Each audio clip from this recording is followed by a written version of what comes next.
Hey everybody, sorry about a slightly late start. Right at the last minute, I remembered something I had wanted to go get, and it took me a second to quick get. So here I am now. I'm not seeing Quindy. Am I seeing Quindy? Maybe I'm seeing. I saw her post 254. So hopefully someone will confirm that you can see and hear me. There we go. I see Quindy posting my links.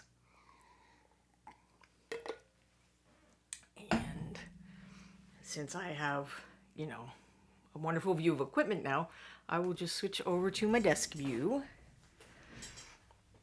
and turn on the light for better viewing.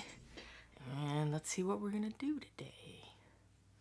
Move this over just a little, I guess, so that the palette cam is more in the camera. And let's see, I forgot, I can actually up the brightness on that camera as well.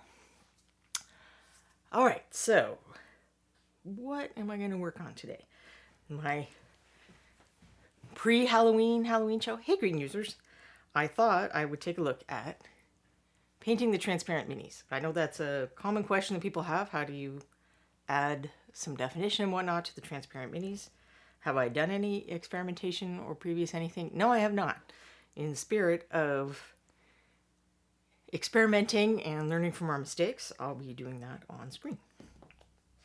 So before I get to that, let's just have a quick recap, which hopefully I'll remember to do in the middle or at the end again. But this is what I was working on last week, and that was the second half of painting him.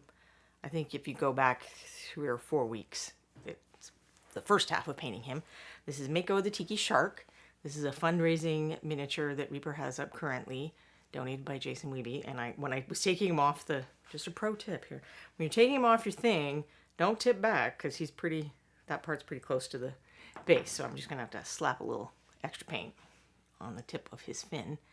But you can go pick one of these up off the Reaper site, and they will send $7.50 of the proceeds to Maui Strong.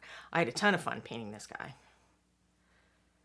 was trying to get that wood texture, and based on the comments I've got on Facebook, it seems like I was successful. So put him over there. He needs a base still, but I thought we'd switch from fun in the sun to a little more seasonal miniatures. Leave that for a time when we are maybe a little cold and want to think about getting warm. Quindy's popped the link to Miko in the chat.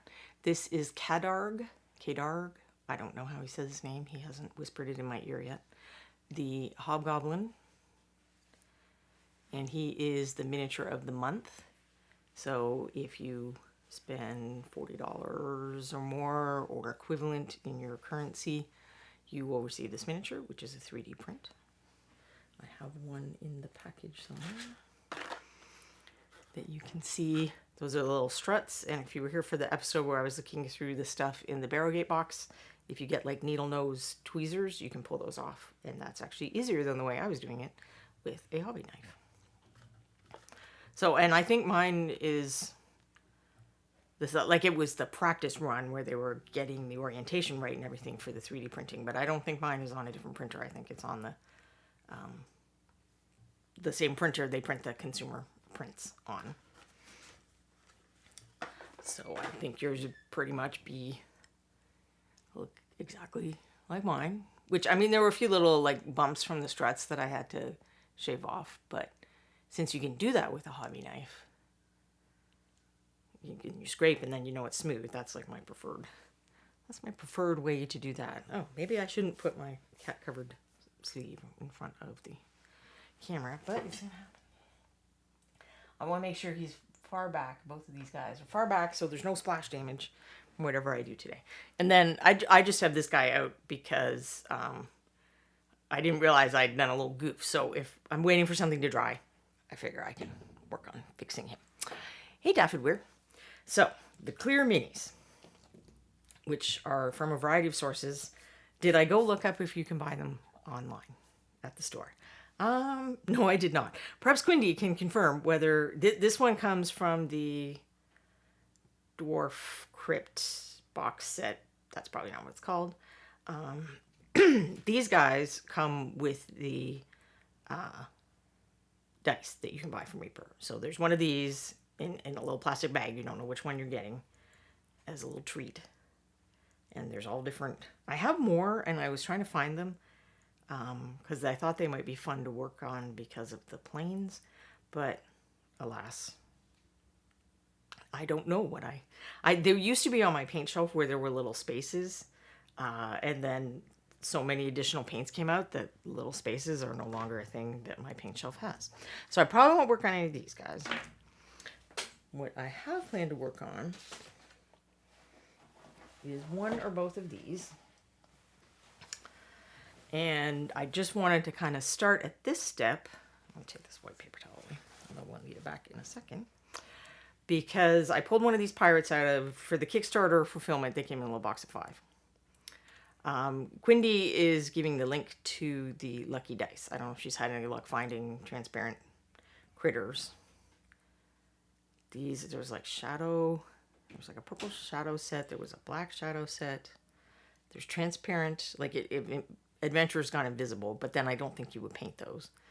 The stained glass golem, which I thought would be fun, but kind of, there you're just trying to add color, you're not trying to bring out the shapes, so then I decided to go with more with the shapes. But anyway, I picked this guy because he's a skeleton and the most Halloween-y. But I dipped these both into my rubbing alcohol baths like I like to do. And I noticed just that made a difference. Like, I don't know if you can see on camera, but there's just better, here, this guy has a bigger base, I think. There's more clarity in the transparent material in the one that I dipped. And oh no, those guys aren't. I see, I thought these were the same series as him. They're not, but we do have 2 of them. So we'll go ahead, that are similar. Go ahead and do an experiment. So I've got one of these, and I actually do not know off the top. I mean, are these like cloakers? I know there are like dungeon things with tentacles, but they disguise themselves to look like rocks. So I don't think those are meant to be those guys. But if one of you knows which monster this might be, or it might be from a fertile sculptor's imagination, I don't know. But I've got like 2 of these, although they don't look the same either. All right. Do these guys look like they're the same? Who knows? Oh my goodness. So I think there were different batch. I was trying to find, Quindy is sharing Shades of the Drowned Nymph for transparent ones. That's different too. Well, see here, I was very confident that those guys were the same thing when I was looking at them in just regular room light.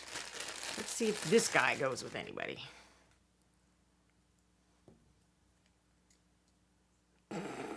All right, I guess every batch of these, maybe, you know, for each miniature is slightly different. But we will go ahead and hope that we can just remember or go back to the video. And I'll try to dip. This one looks foggiest. Let's try to dip this one. And another, I'll do another pirate ghost. We'll do this guy. Queenie Lou, there's a bunch of transparent models available, but only one of them is tagged with transparent. You can find a bunch by searching ghost. I will mention to Ron that transparent isn't a flag on those, and he will probably add it. Okay, I will attempt to remember to mention to Ron. I should make a note for myself. But. All right, I got out my special tweezers that I use for this, and now I don't know where they are. There they are. So I don't, you know, this is 91% or whatever. I prefer not to touch this with my fingers if possible. So let's get, no, I said this was the murkier looking guy, and then we'll put this spooky pirate ghost in there. Shadow might get some too, because I know the purple ones, I think, and then there were some black ones. I think those were meant to be like shadow creatures. So to me, I noticed it as soon as they got, you know, I pulled them out. But then I'm like, well, it's probably just because they're wet. You know, I want to wait until they're dry and compare. But then I felt like I still noticed a difference. Particularly this guy looks much kind of crisper and a little shinier or whatever than he did before I dipped him. Do I know what that is? No, absolutely don't. Shadow Dog?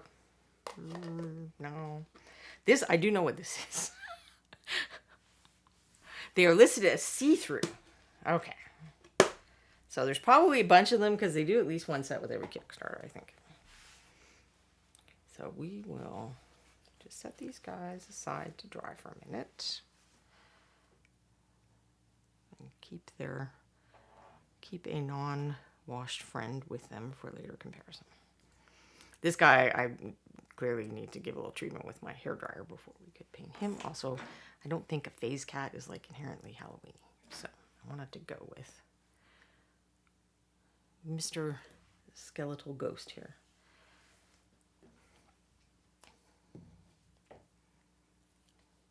There are a bunch as translucent and also clear. None of them have all of the terms. Were these 3D printed resin? Why are we washing them in alcohol? Pendrake, I wash everything in alcohol to get off finger oils, mold release, anything that might be on the miniatures.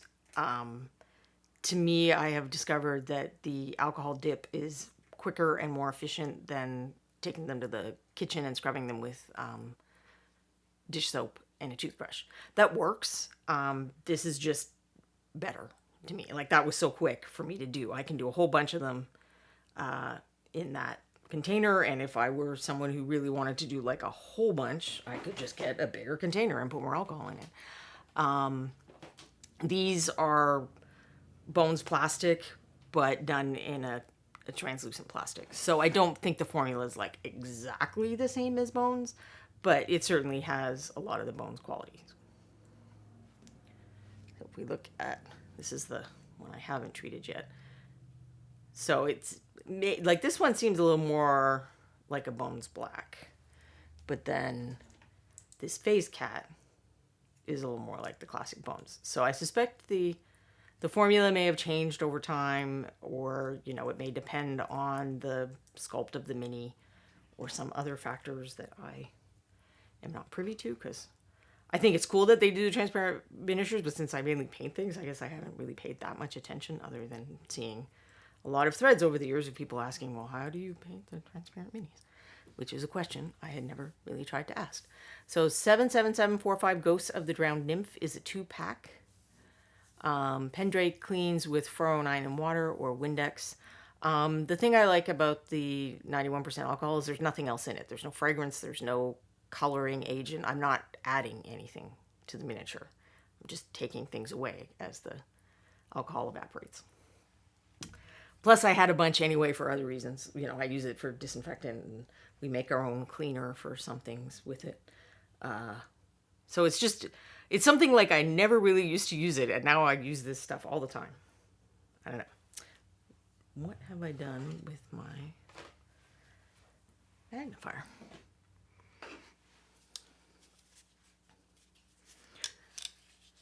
You can kind of get paint off with the alcohol, but I don't think it's as good at stripping as some other things, unless the paint is very fresh. So the first thing I would say about making a translucent miniature look more interesting, more complete, whatever we want to call it, is this is a great example of the wider idea of contrast. And that's what I'm going to start with, and this will be interesting because I am such a messy painter as a rule. So one thing that'll make this look immediately cooler is if I paint this to look like it's supposed to. So this is like the seafloor, and that's part of the deck, and that's probably a mast that's broken off, and I guess those are cannonballs, and there's a skull. None of those things should be translucent, unless your vision of it is like with the ghost ship and everything is translucent, I guess. Well, the ghost ship's glow in the dark, actually, isn't it? But to me, I think that that's going to highlight the difference between this guy being ghosty and this being, you know, solid actual items, is if I paint the part that isn't ghosty, and then we work on, you know, how do we accent the translucency and whatnot. Pendrake, for doing one fast, I put the cleaner Ziploc bag with some water, drop the mini or two in, shake and slosh, then fish mini out. Now I just keep my little Ziploc. So there is this is the one that I just did the alcohol bath on, which I think it might still be wet on that side, but it's dry on this side. I think it looks better. And here's the pirate that's still a little wet versus his unwashed, drunken friend. And now I'll get the white thing out of the screen, I think, and just leave those there. So I always do this. I think the other reason I started doing this was for when I'm doing something like ReaperCon classes. This way I can prep up like a whole bunch of minis at a time without taking a ton of time or having to. I do need a lot of paper towels, just that's why I have such a giant stack of paper towels. So for the general painting, I just got out my Beyond the Kit colors. So these are the colors that come with the Learn to Paint Kit, Core Skills, and Expansion, and then Learn to Paint Kit, Layer Up, and Expansion. And I guess I just need some brown woody type colors to begin. But this is Under the Sea Wood. And now I feel like I should have looked up what does, waterlogged Under the Sea Wood look like. But we'll just assume that it goes gray or something. Or does it go green? Do I look on my phone real quick? Just maybe we do. Green users really enjoyed sculpting the ghosts, which come in gray as well in individual packs. So yeah, I guess that's nice because, some people might have, you might have a green glowy ghost vision in mind, and you might not. You might want more of a, melancholy color, I guess, which I think the gray would be. All right, so I'm looking for shipwreck wood.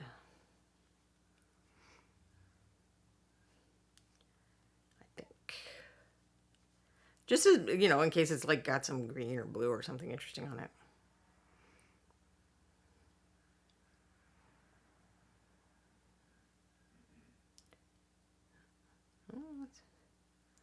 So I'm not showing my screen because most of these are probably copyrighted images. So this has actually got a lot of the orange in it still and stuff. But this one looks all gray. That also doesn't look real, but maybe it is. That's the trouble anymore, I guess, is finding what's real. So I'm just going to paint it like I would paint old worn out wood and leave it at that. Oh, what's this one interesting? Maybe I'll add some like green or something on it later to go with the guy.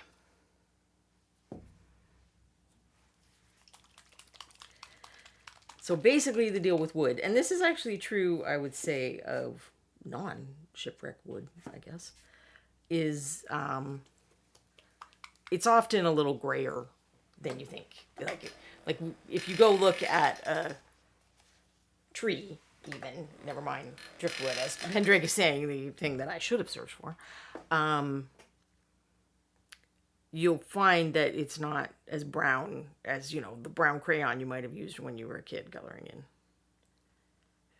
wood.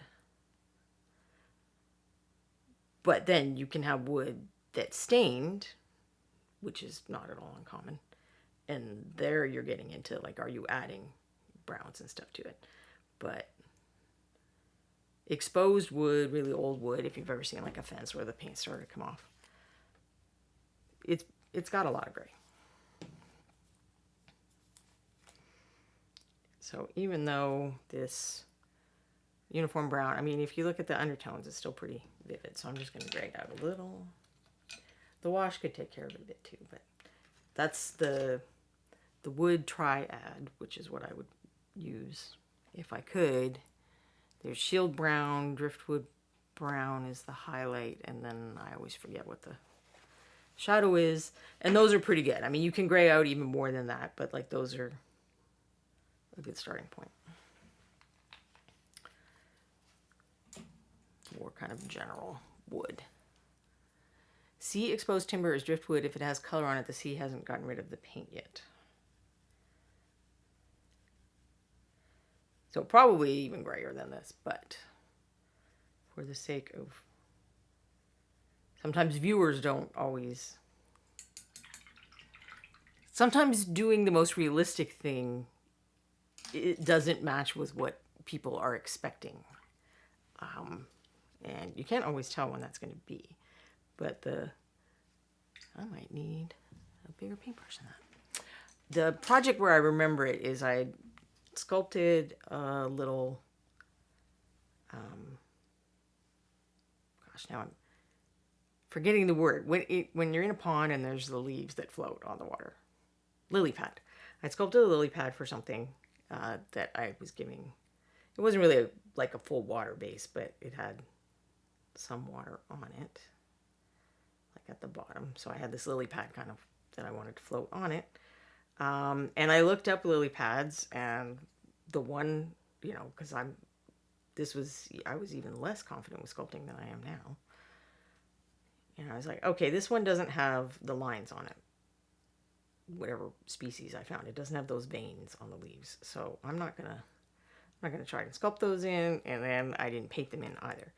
And it was kind of a contest that I entered this to. Yeah, I guess it was a full contest.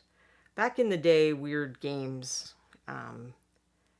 used to do these cool contests and challenges and stuff, and they would have all the pictures set up in a gallery where people could make comments, and then they would motivate people to make comments, because it wasn't just people who entered who could win prizes. People who commented could win prizes. So you could win prizes by making comments.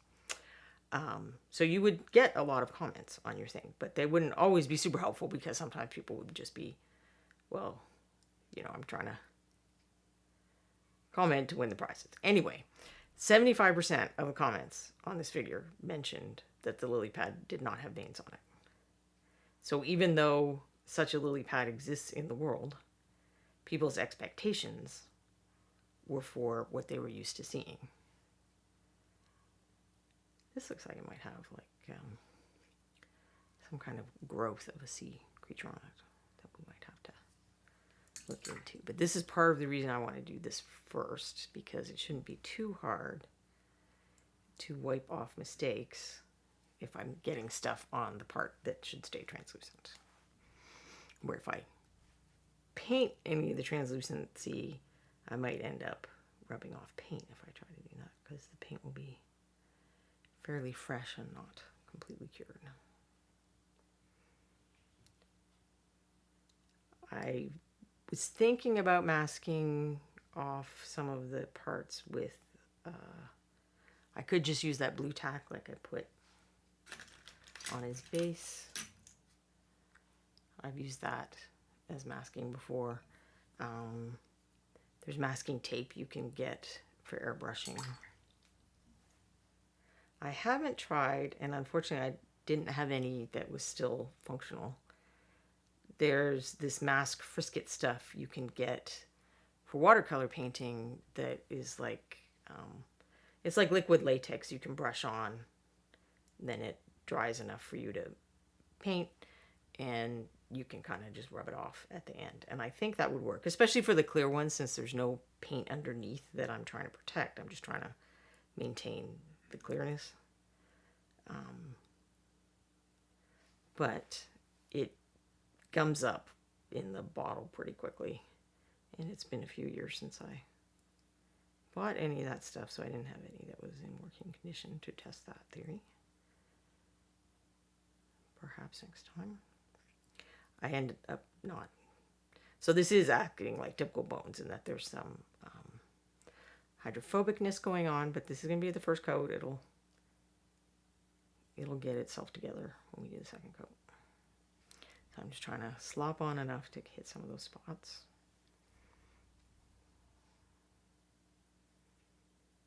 And these are planks, and around it is probably more sand and rocks than wood, but I'll be liberal with my wood placement.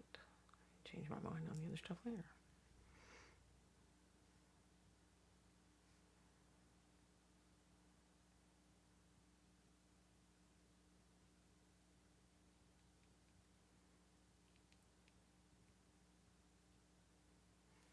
I don't think I had water on that part of my palette, but it is possible. that I did not.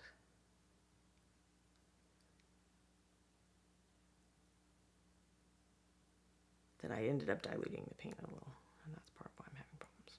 But we'll see. We all know that Bones kind of does that sometimes. Alright, so that is a skull. And what would I pick for sand? Which is also not necessarily super colorful, so I'll just use the... Actually, desert sand... That would almost be good for highlighting the wood. But I will add in white or gray instead. Pendrake. Children always grab the brown crayon for tree trunks. Because why?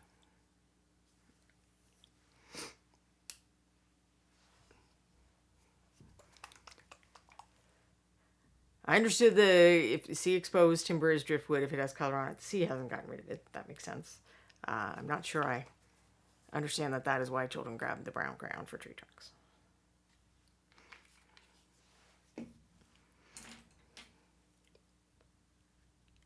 So this, in a normal situation, I might add just a little bit of water to that. But because we're trying to base coat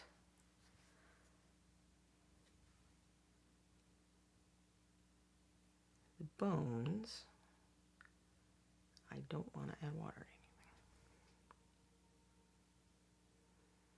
Yet.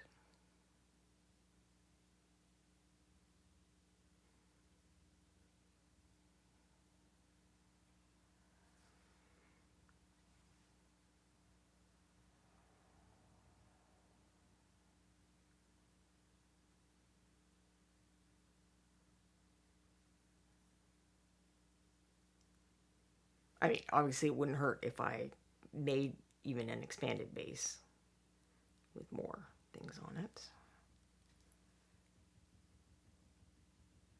But we all know how likely I am to do that. At least right now. This wrist situation is hanging on longer than usual. And I don't mind if the tree and the sand go together a little bit because, you know, the sand would be creeping up the tree trunk, I figure.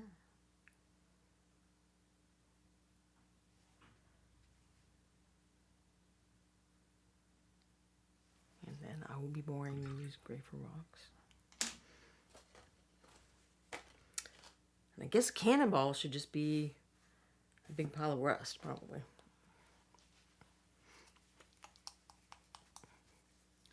Even though very few tree trunks are brown, it's that expectation thing. Yeah, that's what I was kind of talking about. It's like we have this idea in our minds of how things are, and sometimes things are not that way. And you have to go look at them and see what they really look like. But when you're working on something like, well, not just a miniature. I mean, I'm sure this probably happens to people who work in other visual media. Sometimes you kind of have to look at what the viewer's expecting too.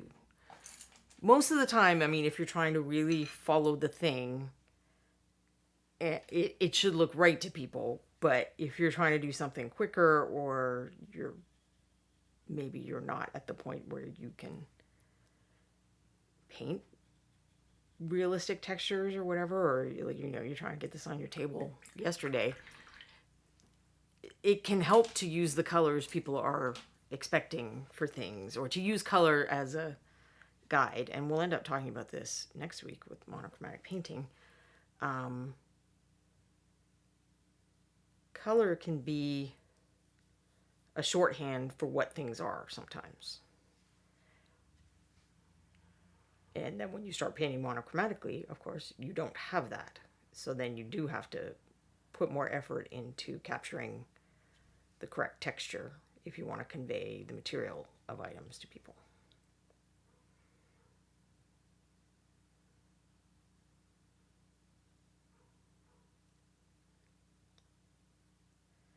So this is why if you have something like, let's just get a bit of gray, non-metallic metal, and you've used, you know, basically steel colors and whatnot, it can look, people are still going to get what it is.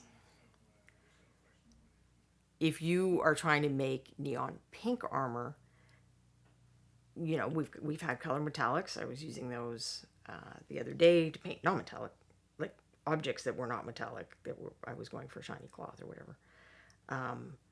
But you know, you have colored metallics, you have things like chrome and cars and other things that are colors that are metallic objects. Trying to do that in non-metallic metal is a little tricky to make sure people get your intent, because there's a lot more onus on you to get the textures right. So they're just going to kind of read into, oh, well, this is obviously metal, regardless of, you know, what the painting may be telling me. If you do that thing where it looks more like rock or whatever, people are probably still going to get what it is. They might not love it. They're going to get what it is.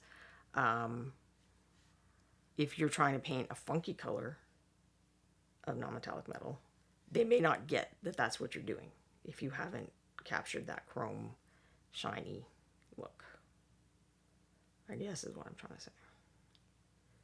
In a clumsy way. Pendrake. Cannonballs start as black cast iron, then they change color. How long they've been there will kind of be defined by how rusted you paint them. Yeah, that's what I figured. So let's just paint this black, and then we'll add rust later. I mean, to me, it looks like these guys have been down here a hot minute. So,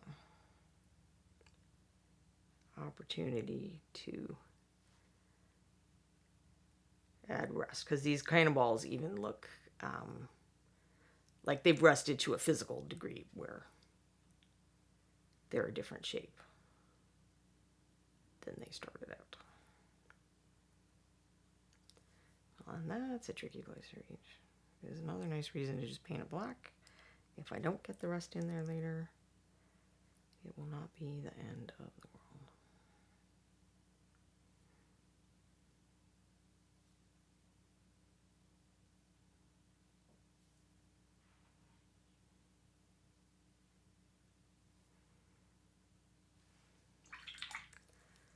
All right, definitely we'll need a second coat.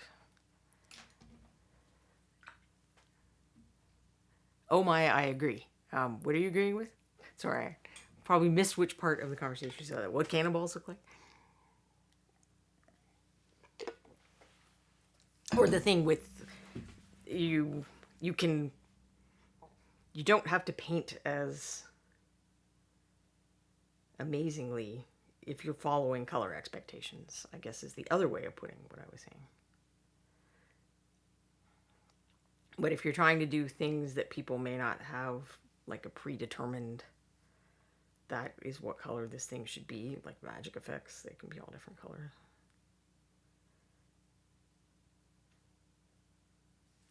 Lighting effects, if you're trying to do OSL and you have not applied the correct principles, if you've got the torch or whatever is in the scene and it's this color, and then you've done the reflection with the color, people will probably still get what you're trying to do, even if you don't do it so-called right. Which I think we've done OSL on here, because I had painted that thief in the dungeon. There's that dungeon party that fits together. I painted the thief holding a torch on this show, or at least some of it. No, I think I finished it in the end. And I kind of wish that I hadn't had to give the other one to Ron, because I think the one I painted with you guys, the OSL part is better because I was focusing on the OSL part. With the one I did for Ron, I was having to make choices between, do I really make this like a dungeon lit only by this, I think there were two torches or light sources if you put them all together. And the answer was no, I don't, because I'm painting this for Ron as an example of how you could paint things in a Kickstarter, and each of these figures has to work on their own as well as assembled into this, meta scene. So it's more important that I paint it so people can see what the figures look like, what's on them, how cool they are, than it is, because often a great OSL effect is everything is, there's like going to be a whole section that's really dark, and you haven't done the thing that we do where you're bringing out the shapes and the forms and adding definition and all that stuff. Well, that certainly went darker than I meant, didn't it? But you know what? I think I'm okay with it. I'm going to put a wash on that wood anyway. Also, this is some very pale sand, even if I put a wash on it.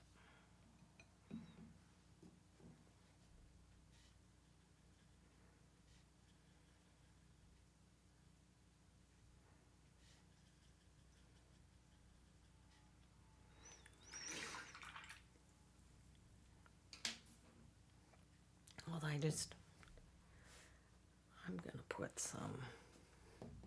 I'm gonna put some yellow in my sand. I just feel like it.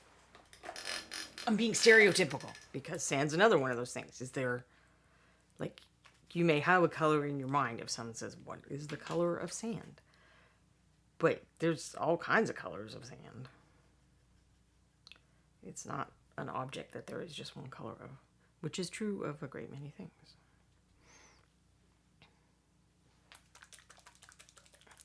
Yeah, gleaming white sand like the Bahamas. I think, is there even black sand somewhere? And then if sand is really, not totally sand and it's ground up rock, then that's a different look again. And there's all kinds of stuff like that in the world. Like, I just painted these rocks gray. And really, how many rocks are gray? Like, just straight up gray. Not that many, actually. And I don't care that there's a little bit of brown in my rock color because of what I just said. I do care that I might put a little bit of water in my... Black sand is volcanic. Yeah, so there's... just for simplicity's sake, I very often start with gray rocks, and then I bring in stuff from the rest of my composition. Colors, I mean, from the rest of my composition to add a little color harmony and excitement, but often the rocks are not the story of whatever I'm painting.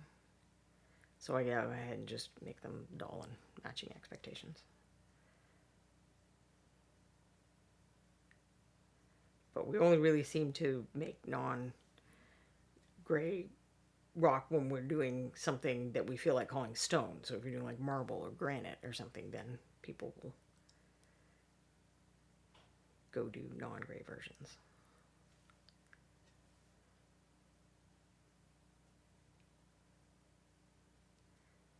Well, see, now am I going on wood? Am I going on sand?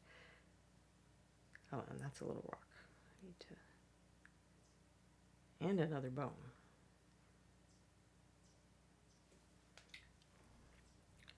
So as I add the paint, it is becoming easier to see what is what on this miniature.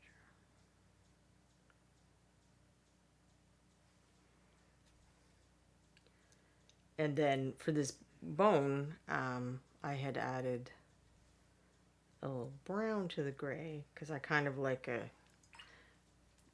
yellow based ivory-ish bone as a rule. I mean, I'll paint a gray based one, but really it is going to depend. I'm starting to imagine that Pendrake's going to know exactly what it depends on, but it's going to depend on how that bone was treated. Was it in the ground and getting exposed to minerals from the earth? It may take on a particular color. Was it open and getting weathered? Then, it's going to be bleached by the sun or taking on a different color.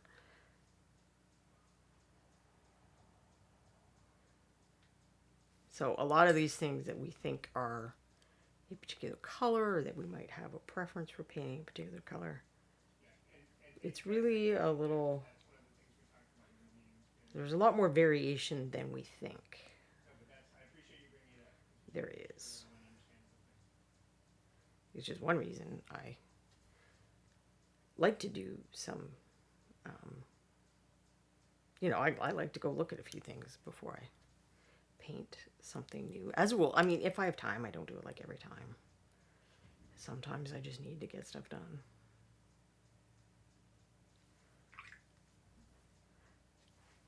And well, I guess that's the other example of when being realistic didn't work out for me very well. Many years ago, I painted, and I think this is in Bones now, with a bonus thing. So there was a set of 3 companion animals that I believe Julie sculpted that included a hawk, I want to say Wolverine, and a bear. And it was a black bear. It wasn't a grizzly bear, because, druids probably can't call a grizzly bear. Slight focus issue, and I hold it closer. I went, okay. I think I changed the plate of my glasses because it seemed like it was, like I wasn't getting close enough, but I will switch the plate back out to the other one. I'm also going to just slide away for a second and close the door so you don't have to hear my husband's meeting.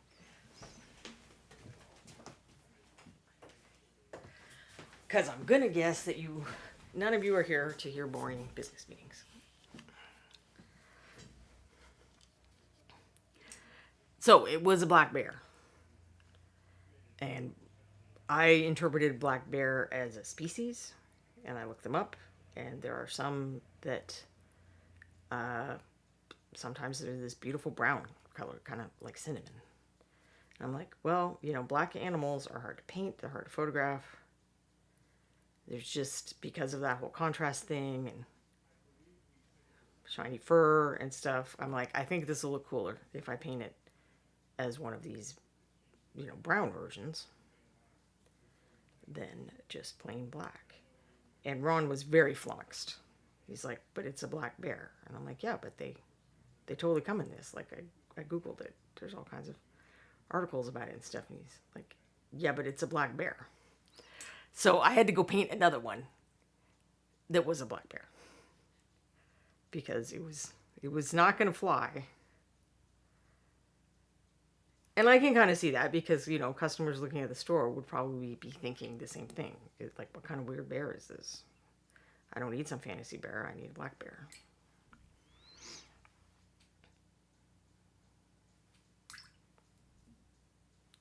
This, I think, is wood.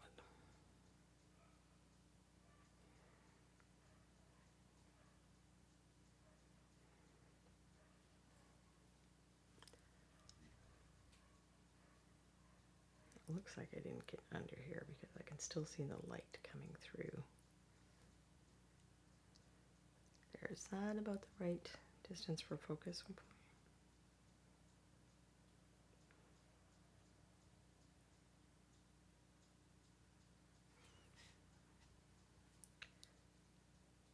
Hopefully I can keep my elbow right here.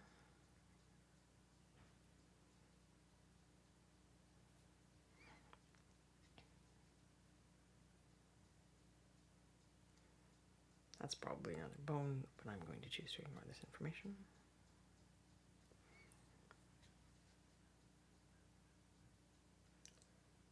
Definitely still see the green through that part.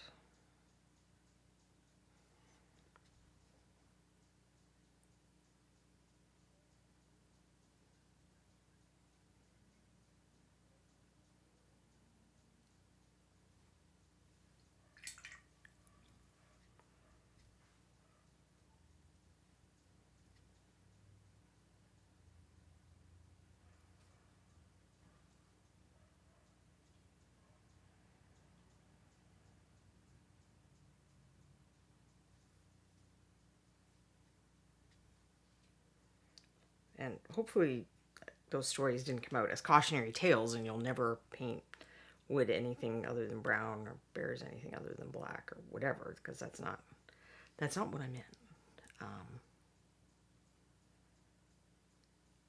But it's just occasionally useful to think about what does this thing really look like, and but also what do people expect this thing to look like, especially if the time you have to put into it is limited. The more limited the time and the more shorthand you're going to be using in the painting, the more you probably want to follow expectations. Pendrake says, telling a grizzly bear what to do, even with magic, is not a great plan. Yeah, while they would be very mighty companions in battle, they would also be a giant pain in the butt the rest of the time, probably. So, I don't think a druid would want to go that way. I am still very much enjoying playing a druid in Baldur's Gate 3, although I guess I'm some kind of city druid or something, because I am like the worst with anything vegetation related. Like, I constantly get stuck in vines. I'm always failing my rolls to not be stuck in vines. And some encounters with plant-based creatures have been among the toughest that I've had. Really, this is probably because my whole playstyle setup is based on I try to kill them before they even can get to me. So I have to start out seeing them first, basically. And there are some plant guys where that is definitely not how that works. You gotta be pretty perceptive or whatever to sneak up on them. So usually the fights that have gone the worst for me are the ones where I cannot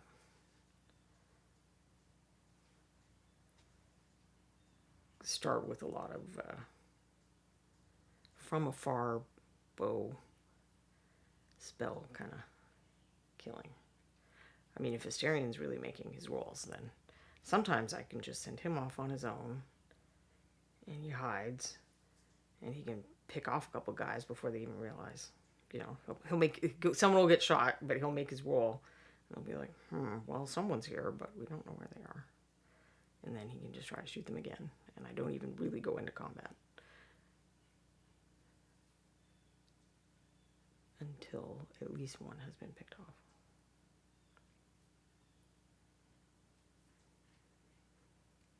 I play a lot of games this way, I'm not gonna lie. I would do that in Skyrim too. It's like, I will spend 10 minutes sitting up in the rafters trying to shoot this guy rather than just go have a fight. I'm not sure what this says about me as a person, but here we are. There are moon bears that are mostly black in Asia. Well, I've seen the sun bears. I don't know if I've seen moon bears. All right, we're going to do some washes. My white one is kind of dirty and in a different room, so I guess we're going to have fun. I'm going to be testing these washes for color, if nothing else. All right, so for the wood, I mean, I really probably just want black, almost, I think. But I do not want just black for the sand.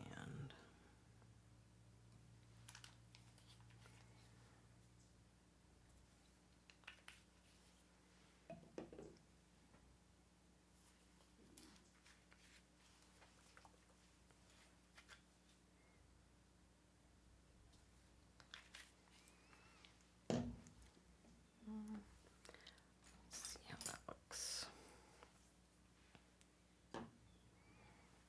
This is just water. It is distilled water. I put that in my little thing in case I'm adding water to paint pots.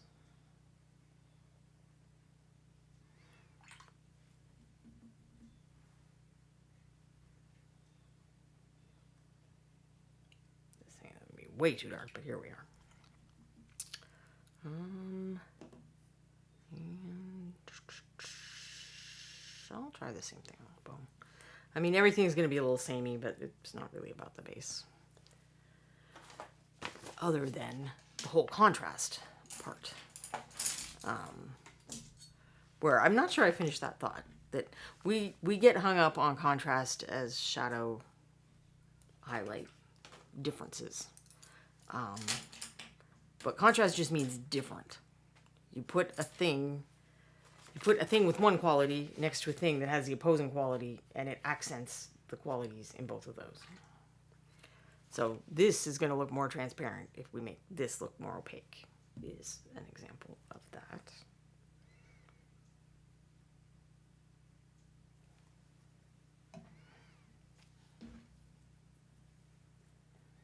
You know, make something look more red if you put it next to something that's at least a little bit green. Yeah, that looks fine. Let's try the lighter version. That looks a little intense still.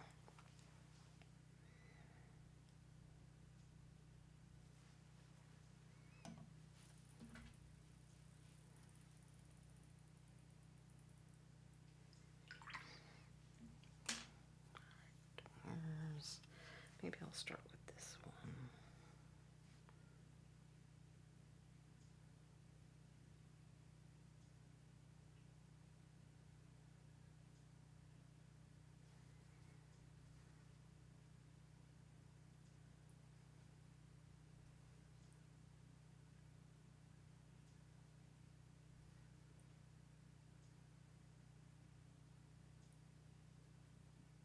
And here I'm going to assume that if I get this on the green, it will probably just bead up because I used straight water instead of medium.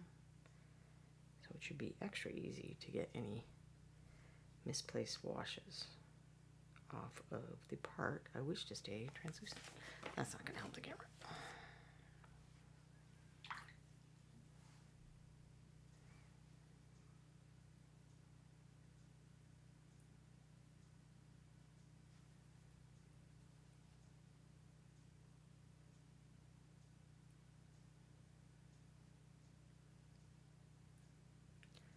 So is everybody starting to get into the Halloween spirit?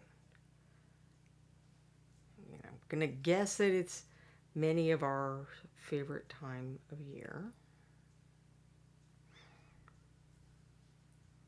Or that there are amongst us people who very much follow the everyday is Halloween credo. We have, alas, not put our decoration up yet, but there is still hope. The decluttering project kind of makes it feel like we're just taking time away from other things. We spend too much time on the regular house. Pendrake looked it up, and there are sun bears and moon bears. Sun bears are down to only 1,000 left in the wild. Oh, that's unfortunate. Hey, Gel Tip. Reaper Miniatures has all the decorations out and everything. Excellent. Which is probably John at the helm, I'm guessing. So I don't know if you mean for Reaper or for your house or both, because I know that Reaper as a whole loves Halloween, and Quindy's always ready for Halloween.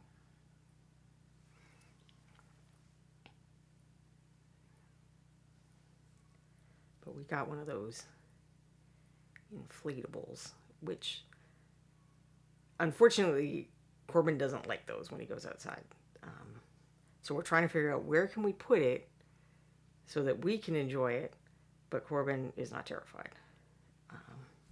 And also, I mean, the cord still needs to reach a source of power, or it's not going to be very inflated. And that's a toughie.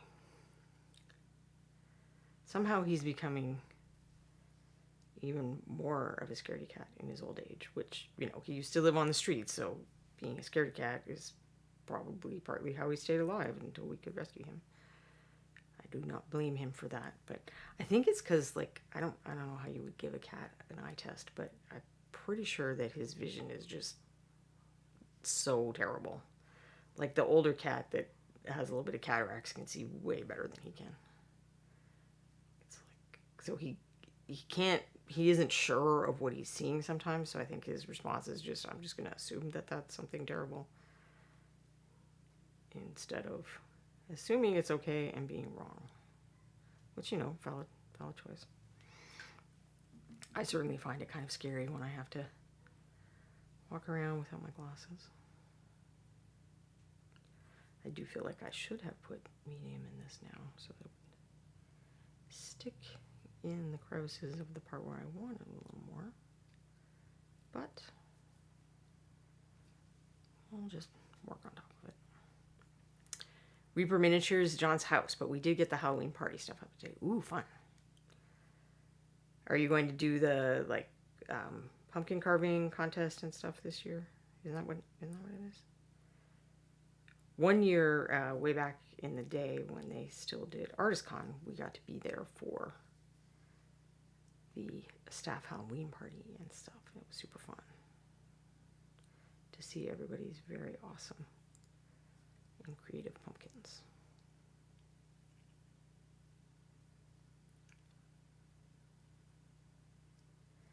All right, so while this dries, I will talk about my theory for painting the transparent part. I mean, not that there isn't some opaque part stuff to go, but so one thing I was thinking about is, and we don't think about this very much, matting agent adds a little bit of opacity to acrylic paint.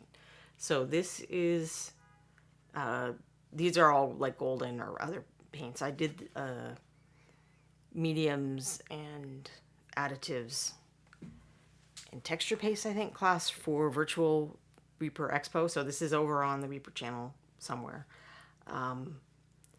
So I made up all these examples for that. And my goal was to show both the kind of the texture and the dimension of some of these things because they're fun to use for basing. But also I wanted to take a look at this opacity thing because I've tried to make your own slimes or something like that. I've tried to make, like this, but a blob out of these kinds of pastes. I'd been using this material, the Woodland Scenics Water Effects, because I hadn't, back when I was doing this, I hadn't been exposed to any of these. And this is what I found would happen, that even if I added just a tiny dot of color, and the little dots on the paper are representing the amount of color I added to the thing, it just lost all of the transparent quality. But if we compare the golden, the glossy one to the semi-gloss one, and then to the matte, so this one has the most matting agent, and you can see even that this line that I drew through is obscured where the texture is thick, where it's not as obscured here, and it's not at all obscured here. So one thought I had for trying to add some shading and whatnot to these is not to use matte paints, so that I'm maintaining the translucency as much as possible, since part of the effect is the light coming in through different places. So when I add paint, I don't want to block the light. Like, I want to avoid blocking the light as much as I can. So my thinking is, if I use, that was a bit of the sand color gone there. If I use non-matte paints, because this is the default of acrylic paint, is to look like this. They have to add stuff to get it to look like that.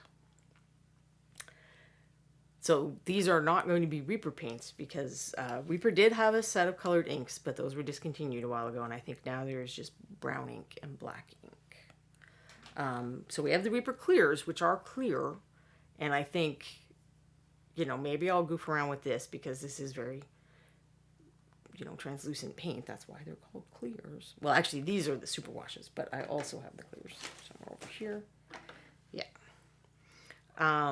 So if I were just going to use paint off my shelf, because I typically prefer matte paint, so almost all of my paints have matting agent in, because I like everything to be nice and matte.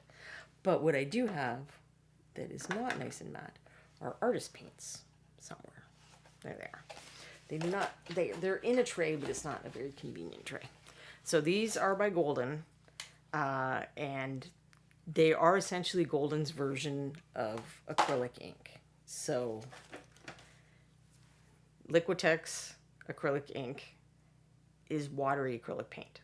Not watery in the sense that they water it down. It's very fluid in texture. It's not a true ink like you might have gotten in the old days. You still can. Winsor & Newton artist inks are traditional inks, which I would not use on miniatures. I would not use traditional inks on miniatures. Most of them aren't, like, they don't set to be waterproof.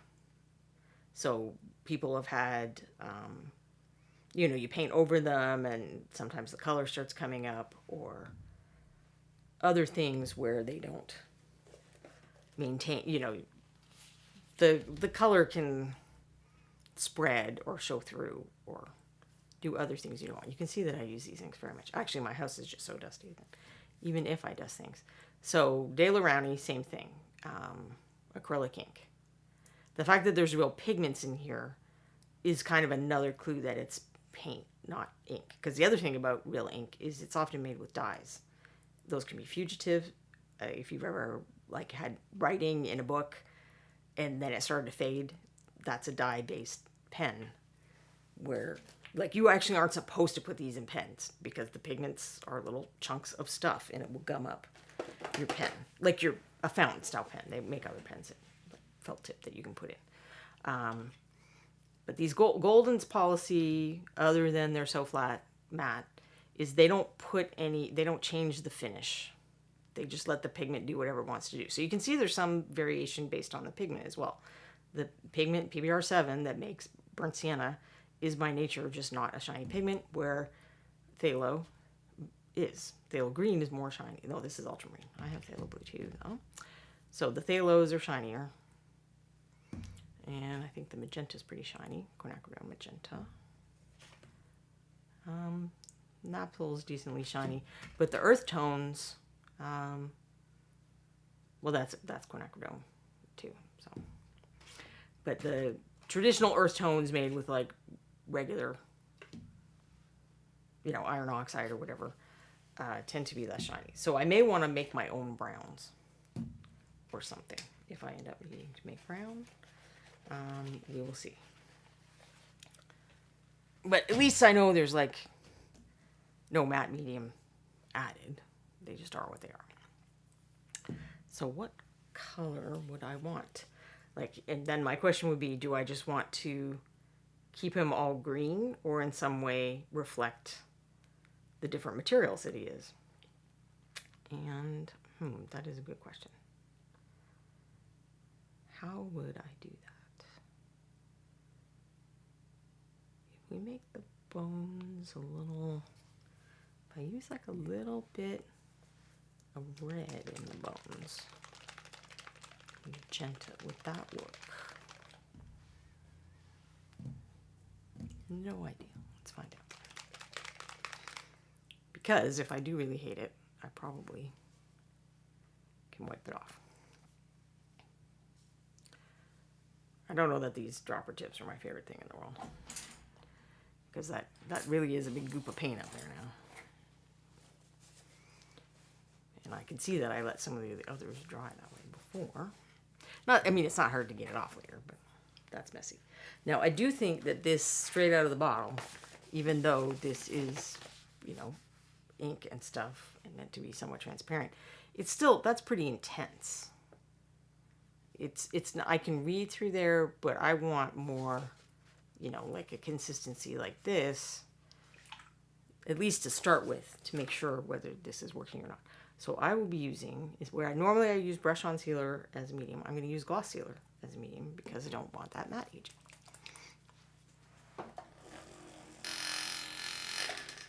And I don't want to use straight water because I'm applying this directly onto unpainted bones.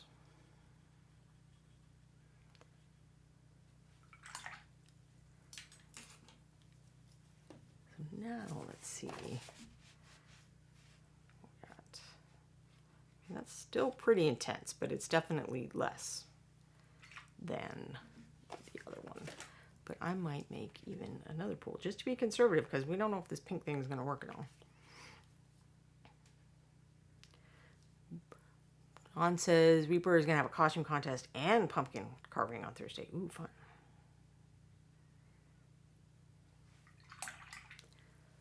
For the sake of being consistent, I will show what that one looks like, which honestly is not, even though that was a drop of medium and then I just put a little of that over there, the quinacridone magenta is so intense that really did not dilute it down to the degree that I thought it would.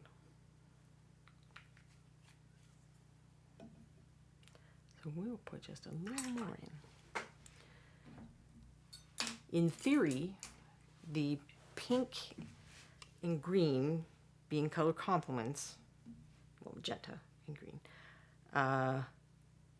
or near complements, depending on which color theory system you like to use, will kind of neutralize each other a little bit.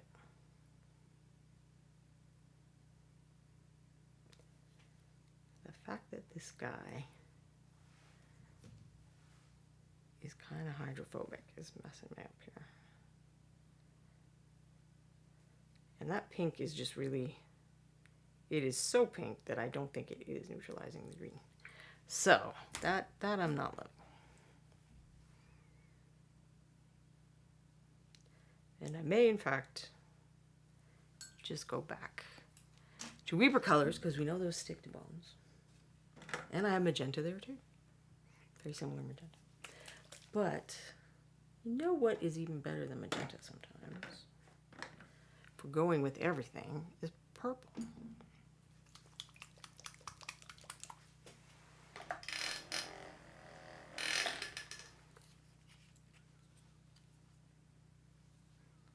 Now, if you weren't here at the beginning of the show, I went into this having done zero research. So I like to, you know, experiment and make mistakes on stream sometimes. Well, I like to experiment on stream all the time. I don't mind if I make mistakes, because I think it can be useful to see that that is part of the process. That is, in fact, I'm about to post a blog entry for the first time in 1 million years. And that's kind of the theme of it, is what we were talking about the other day. At least I think we were talking about the other day. Where one of the things, yeah, when I painted the tests for the hobgoblin skin, one of the things people, you know, when you're starting out, or if you're not an inherently artistic person, you get this idea that people you admire, people who seem like they know what they're doing, they've reached a level of skill, or they have an amount of talent. I don't love that word. I think it's work, not mysterious blessings from the ether. But anyway, that they know the answers to things. Like if they want to sit down and, you know, paint this color, they just know what other paint to grab that is good shade for that. Hey, Blades81. And eventually, I think, yes, your color knowledge starts increasing. Studying color theory is very helpful. But really, I think a lot of the people who do amazing, cool things, they're experimenting. Like, if you ever watch James Wapple, like, he is constantly changing his process, what products he uses. Like, he is the king of experimentation. And he has figured out somehow how to do it on, like, he almost always gets a finished miniature out of it. But I've come to accept that I should no longer think of time that I spent practicing or doing a test or something like that as wasted time, even if it's not leading to a miniature that I can put out on the table. Sometimes you gotta just do some experiments and stuff. Like I don't know if I'm loving that either. I think maybe I need to use green, form a green guy, and maybe just I could use a different green, or maybe a blue for the parts I want to look a little different. So what do we got? Clear blue. I think I only picked out the ones that you can get in the Reaper store right now. So I don't think I picked out any of the Thalos that were special editions through ReaperCon or one of those things.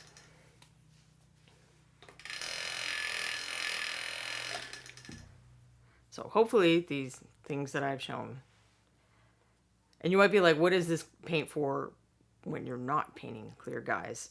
It's great for if you have to do glazes, like you painted something and you wanted to intensify the color. Or I did have something green that I painted green, and I wanted to, you know, just add a little purple into the shadows. I could paint the shadows with dark green and then come in with a more transparent color and add those touches of purple that wouldn't be visually obvious but would still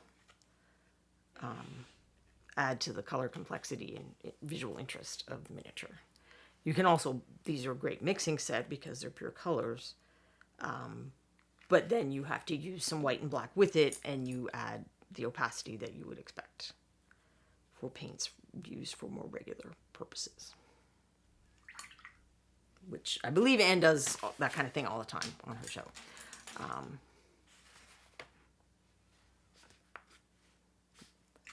If you want to see something like that.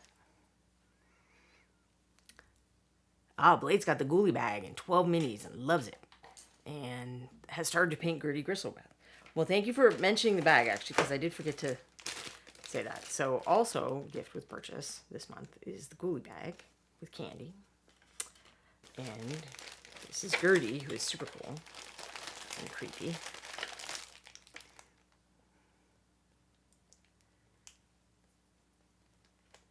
Very fun. And then, so you get 2 paints. I have 3 paints in this thing because this is Breast Cancer Awareness Month. You may receive Breast Cancer Awareness Pink. But in the Ghoulie bag, you will receive Nightmare Black and Dungeon Slime. So just in case anyone wasn't here last week when I showed off those things, thank you for reminding me about that, Blades. And hello, your boy Heavy T. Alright, let me try once more. I'm going to do this on the more robular parts. Well, not robes, I guess they're tendrils. Because I still might go back to the idea of trying the blue.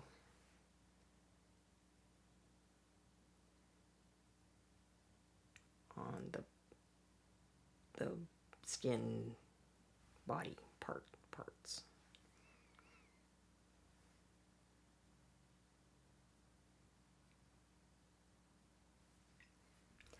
I almost feel like maybe I should have, in essence, primed this guy with a coat of clear, gloss sealer.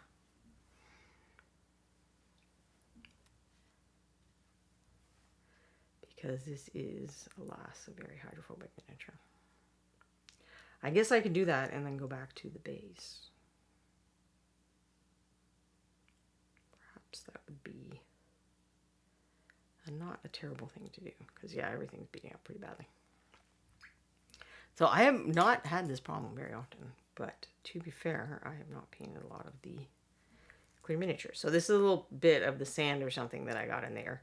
And even though I did that 10 or 15 minutes ago, it'll come off because it takes at least 24 hours for acrylic paint to dry to full hardness.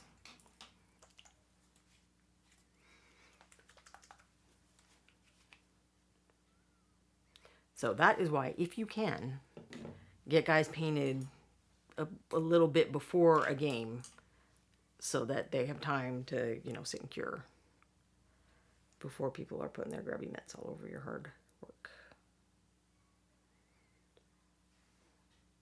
I guess it'll be interesting to see just, if just putting a bunch of gloss on it makes a big difference too. So we will get to compare that to the other one, and then we can compare it to the one straight out of the bag. So for those who came in a little later, I prepared these. As I prepare all miniatures by dipping them in a isopropyl alcohol bath. It takes off finger grease, mold release agent, anything that might be on there that's going to impede the paint. And by all, I do mean, even if it's a resin or a metal miniature that I'm going to prime, I'm still doing that. Those in particular, actually, then you have mold release as well. That's part of the manufacturing process. So I want to get all the crap off the miniature before I put the paint on the miniature. So I wanted to do that with these from the point of view of being able to apply paint better. But I noticed that just bathing them made them look more crystalline and translucent than the one that came straight out of the bag. So I have 5 of these ghost pirates. And I've got this one that went in the bath. And then at the beginning of the show, I put another one in the bath. And also a magenta one. Because I've got a werewolf guy or something in the translucent. And I noticed it made even more of a difference with that color than it did with the green, I think. But I wanted to show people live so they could judge for themselves.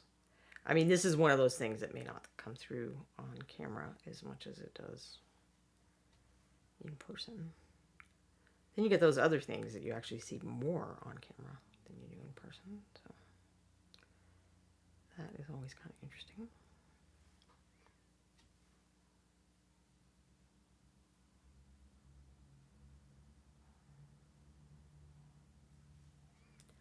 But yeah, I think this actually is going to make him look cooler, assuming that it keeps looking like it looks dry than it does when it's wet. I think that this is going to be one of those happy accident moments. Oh, I think I missed someone saying that Wapple is a wizard, which is a 100% true statement. He has an innate spell called Charm Paint.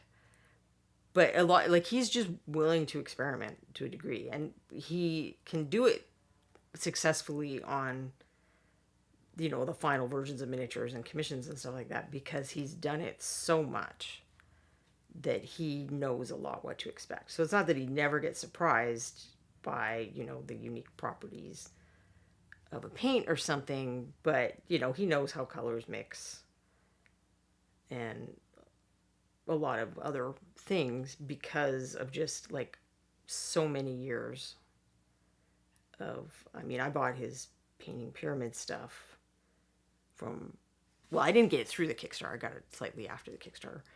And he'd already changed how he was painting, you know, by the time I bought the DVD of how he was painting. And it's just, you know, so many more changes after that he is constantly evolving. Aaron Lovejoy is another good person to follow for someone who experiments and is always trying to learn and improve. He really studies a lot of what other people are doing, experiments with his own thing.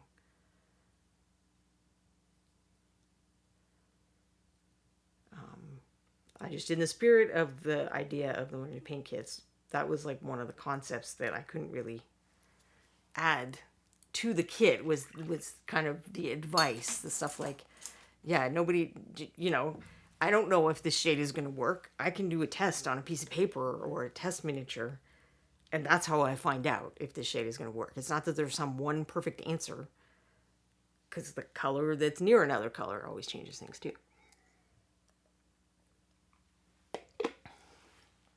So it's the willingness to experiment and take chances and stuff can help out. So I don't think that's dry. We're going to go back to the opaque parts of this miniature. And that was my initial old wood color. Which, do I love it? No, but we're going to go with it. And I, for some reason, put all my little fancy dry brushes away because I was like, why would I need those today?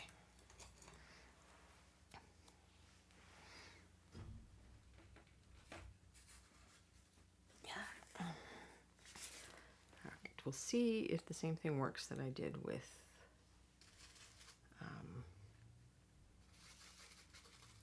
Mako the Shark, where I was trying, instead of going across the texture, I was trying to kind of go with the texture to add more lines, as it were.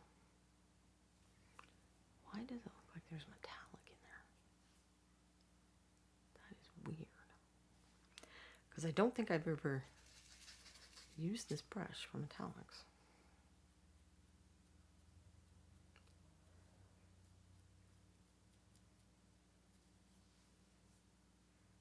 And yet, it is very much being sparkly. All right, I'm going to see if I can get the next bigger one up, and hopefully it's not too bad. Or maybe just rinsing it will be enough. You guys probably cannot see the little sparkles. They're not that insane. That's weird. The only metallics I've had out for the recent past are, I was just putting some of the, you know, how I like to put these little swatches on. I had new metallics from, you know, Reapercon, and I put the little swatches on, but I did not put the swatches on with this brush, so that's weird. Ah, but they're here. That's what it is. They're on the thing I'm wiping off. Oh, and they're everywhere on the thing I'm wiping off. So, all right, just get a paper towel for today. Mystery solved. Not that that's the first time I've ever had mysteries like that. Way back when I first started painting, I started getting like, I don't know, it just started looking, it was the kind of look where people would say, you need to thin your painting. There was sort of this chunkiness.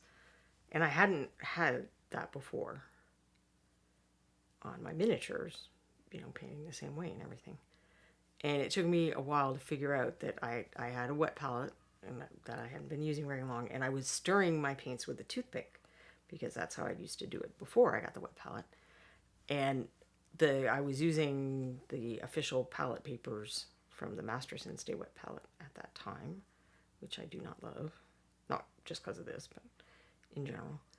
And I was actually pulling up fibers from the wet palette paper that were then getting mixed into the paint and going on to the miniature. So I was adding little chunks of stuff to the miniature, and it took me a while to figure out that that was the problem. So sometimes that's, you know, you ask for advice online, and when I showed that miniature, everyone's like, you've got to thin your paint. And I'm like, I do thin my paint.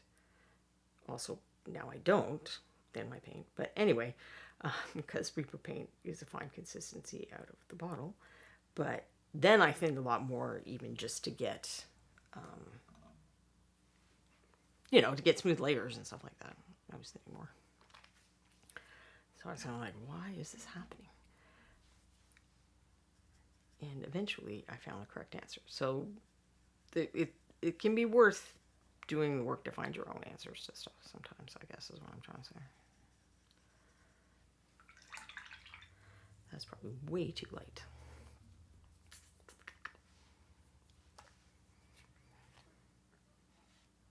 No, here's Ella. Hi, baby. What's up?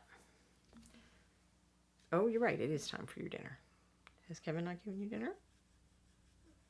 Okay. Hold on.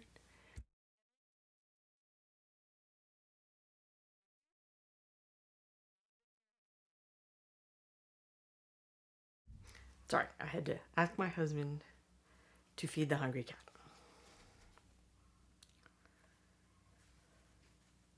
Because I know she's not coming here to get picked up.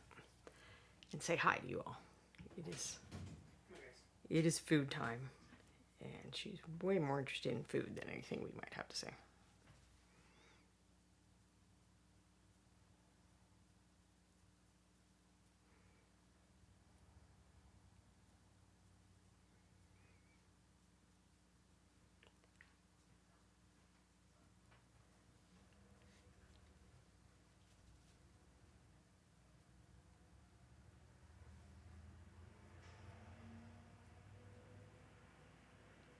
So this brush that I'm using is not one of those typical dry brushes. This is a hog bristle brush for stencils. Like people paper stencils and you kind of tap these on there. Unfortunately, the hog bristles, they are very stiff, but they get,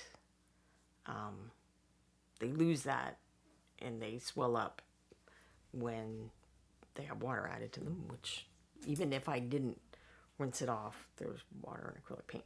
So they don't work quite as well as I would have liked for that. I don't know if I can find some other stiff brush someday. I guess I should try maybe some of the artificial hog bristle brushes. and see if those kind of, you know, it looks like it's going to make more streaks than it does, alas. Reaper is sharing the socials. Pendrake is wanting us to feed the Ella. We definitely need to feed the Ella. We feed the Ella many, many times a day. Since she's an old lady now, she has lots of little tiny meals instead of a couple of big meals. But 10, 4, and 10 are wet food times. And they know that. They, you know, sometimes we, like today, they give us, almost a half an hour. But then other days, they'll come talking to us way before time. It's like, hang on. It's not even close to this time yet. Why are you coming to get us?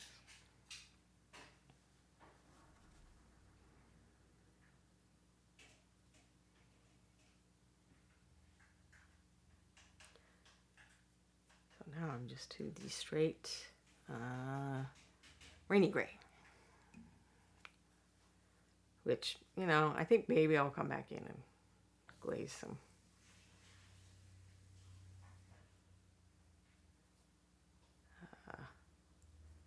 It's not barnacles.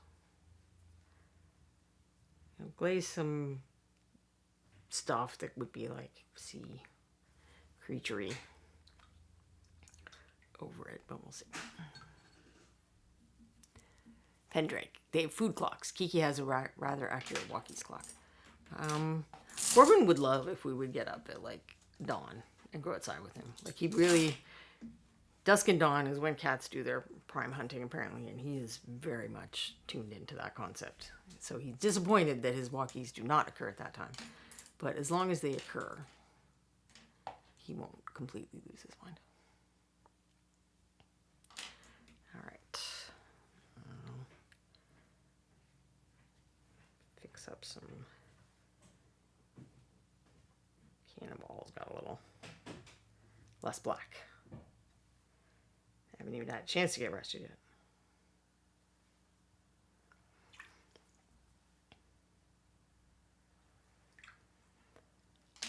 I don't keep my wet palette quite as wet when I'm on stream, in case I have to move it around and it sloshes. Although I guess with this new setup, that doesn't happen as much. So I'm just gonna capture a little bit of a rock texture real quick on these, and then I'm pretty sure the gloss is dry and we can do the comparison before I start trying to paint on the transparent part again.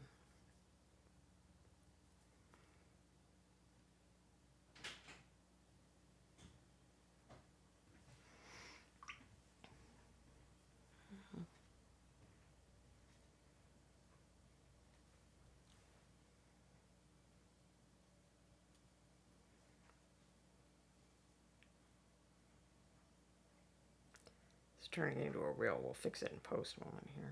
Like, yeah, I'll just do a bunch of glazes or something later. But I guess we'll find out.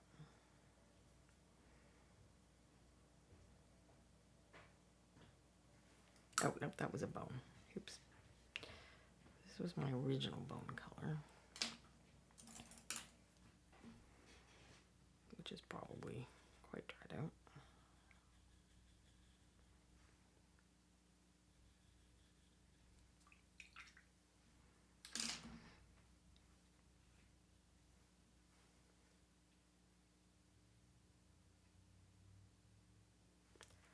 Maybe that's a little too light even. Ran out of mountain stone. Synthetic for stiff bristle. I'm hoping there'll be something. A lot of times they're trying to make brushes that'll paint smoother. Well, turns out that's not what I want. But I will poke around next time I go to the art store and see what the synthetic oil brushes look like. I might have a few, because if you want to use the water-based oil paint, well, not water-based, the water miscible is the official name of oil paints that you can clean up with water. If you want to use those, they have the same problem I was just talking about with the bristle brushes are going to swell up and not behave the way bristle brushes would. So it is best to use those with synthetic paints. And I feel like I must have some of those here because I bought water miscible oils. So surely I bought brushes for them.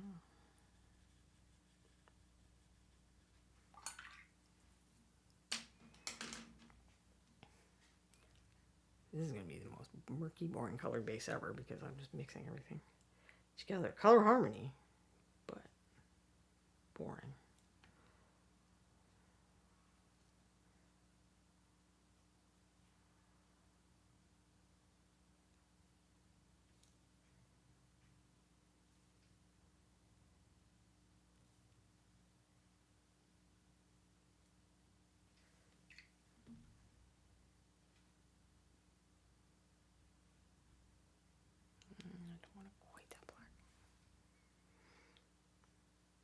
The wash did not get these eye sockets to the degree I would want.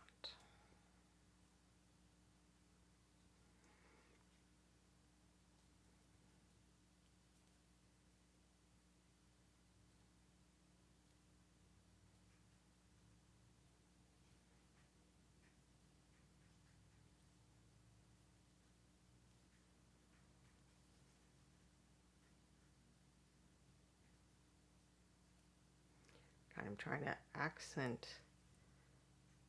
the solidity of these parts in a sense by really exaggerating the shadows.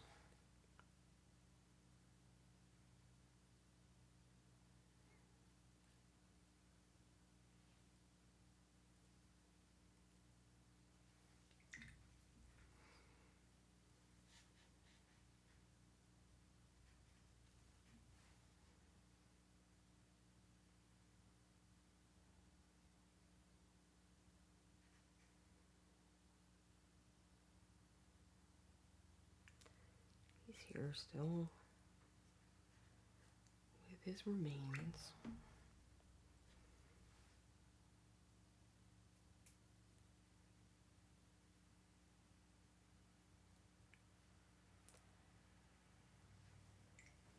And since this is the back, I might go ahead and go, well, this isn't full white, but we'll call it close enough.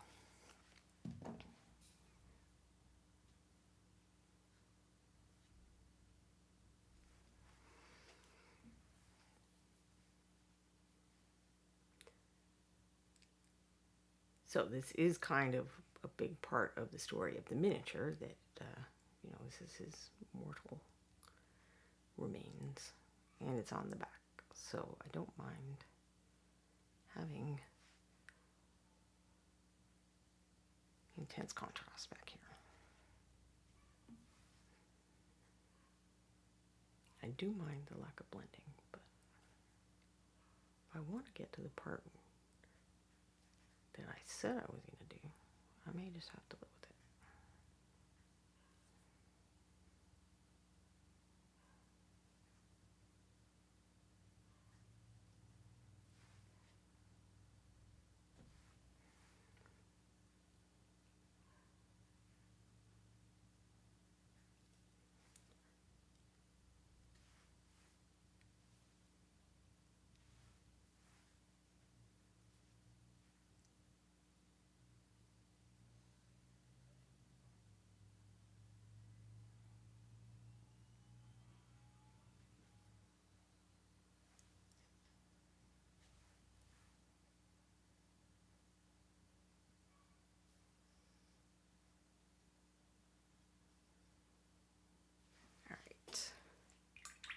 Now, let us do the comparison between the various treatments on the transparent pictures. I think we got everything that might distract the camera out of the way. So this is one straight out of the baggie. These were from the Kickstarter, so I had 5 of them in the baggie. And, well, where's the washed one? So this one I dipped in the, nope, that's not the one I dipped in the alcohol. This one I dipped in the alcohol. So the difference is subtle. It's a little more obvious, I think, to the naked eye than it seems to be on the video. But this brightened it up, like there was like just a slightly dustiness to it. And just dipping it in the water, I suspect scrubbing it with, just soap and a toothbrush would have a similar effect. But then this one, I also put a coat of the gloss sealer on. And I was doing that because it was being very hydrophobic and annoying about accepting a paint coat. But I think that was definitely a happy accident, that it contributes a lot to the kind of crystalline translucency aspect. And I'm happy I did that. So now that kind of was doing the highlights. This is another one that I washed him. I don't have another one of this color. I'd hoped that I had, but it turns out these are all different ones. But to my eye, like, I could see such a difference on this one. Like the hair detail, it just kind of looked like all one dusty mass before I cleaned it. And then these ones, I dipped this one. Yeah, I dipped this one, I think. They are not the same color, though. So I noticed I had all these purple ones, or magenta ones, and none of them are exactly the same color to have made the dip comparison as helpful. But to my mind, it made a big difference, and then the gloss thing makes a big difference too. So happy about that. We'll return to working on adding some green in shadow areas. And I thought about, would it be interesting to kind of do the reverse, like add more opacity or intensity to like the raised areas, and then have the inner areas be, just the clear material. And from a thematic point of view, I would think that would be cool, but I'm not sure it would actually work because of, needing the light to go through things.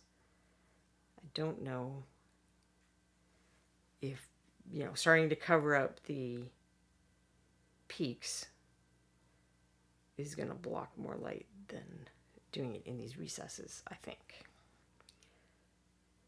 I haven't actually tested that particular theory, but for right now, I think I'm just going to go traditional and, put more shading in shadowy places. The same places I would put it if I were using opaque paint. And honestly, I think I can go in without diluting this.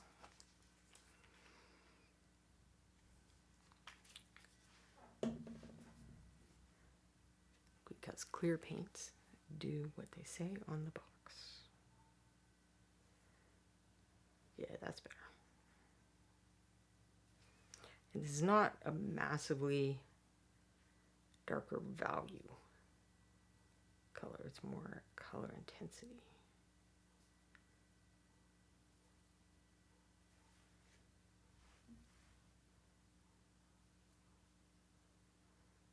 But hopefully just adding some definition in shadow areas. And I do think the other reason that I would probably work with shadows rather than the peaks is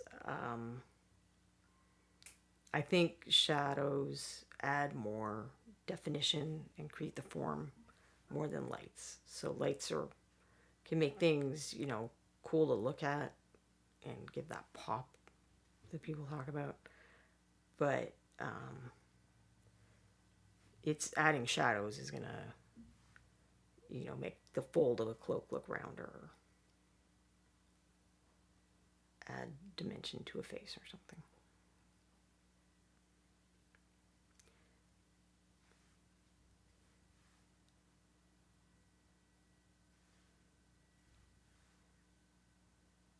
Oh, I was in the wrong fold. I've heard of people using Tamiya Clear inks to enhance the crystal translucence. I wonder if anyone has tried Reaper Clear Red over some of those fire elemental translucent figures. I don't know. If the Tamiya inks smell anything like the smoke and those things that they have, Tamiya Clear, that maybe they are called clears. They're I don't know what they are, but they're translucent paints. The smell did me in. I used them once or twice, and then I'm like, nope, this effect is just not cool enough for me to have to put up with that smell. I guess if I got out my Darth Vader mask, maybe I could try them again. But it lingered a bit too much for my taste, at least.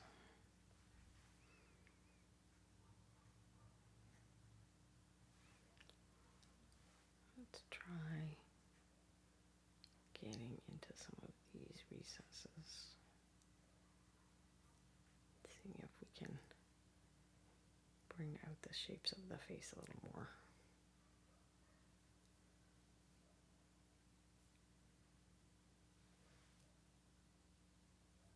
Oh my gosh, Julie, is this a little ghost monkey? He's got a ghost monkey.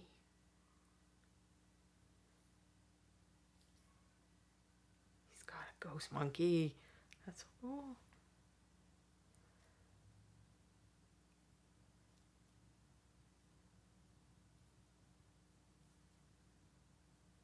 Let's get some in his beautiful flowing hair.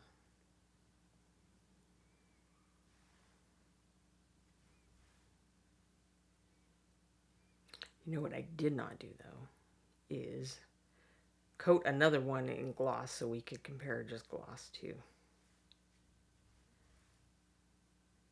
adding stuff. So I might have to go do that. I'm trying to get this just on the underside of this spear. It's not a sphere, it's a spear, to add a little dimension, because a cylinder, well, all right, a shiny cylinder is a little bit different, but a cylinder, you know, I'll have like shadow on the bottom,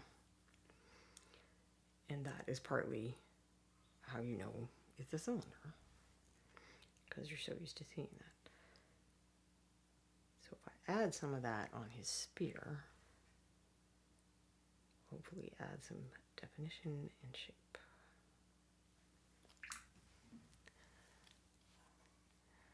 I mean, I think it's added a little bit, but there's a name for a band, Ghost Monkey. It is so, this is not a very dark value, is I think what the problem is. So where did my blue go? We're going to try adding a little blue. Maybe they could open for nuclear krill. I know, I say nuclear wrong.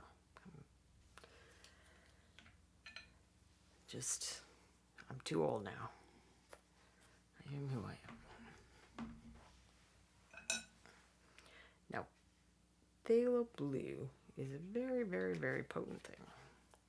So I'm not just going to mix some right in there.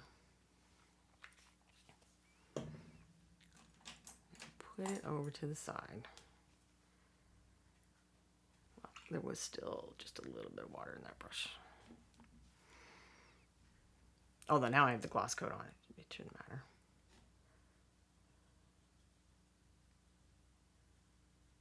Yeah, there we go. That's a deeper green.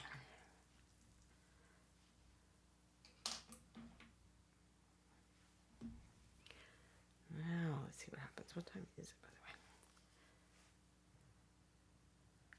Don't know if I have time to gloss another guy up. I'm going to try remember to start on the back or someplace where I don't mind if it messes up. Or it's not going to be as noticeable if it messes up. Because it's always, my instinct is always just to go to like the most interesting part or something that looks fun to paint. But I'm trying to curb that instinct because it's very helpful to start in an unobtrusive place so that if you get things wrong, like if this was too blue or something,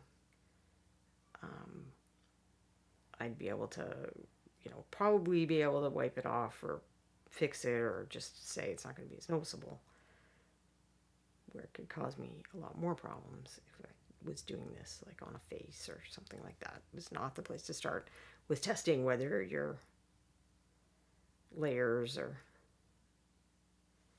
going to allow for smooth blending or whatever. Somewhere else.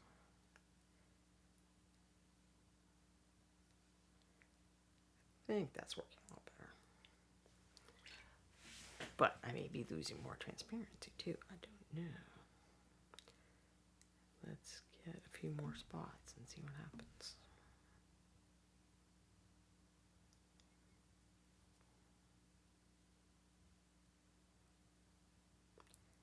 It's kind of concentrating in the crevices a little, slightly more than I might want, so I'm trying to watch that a little.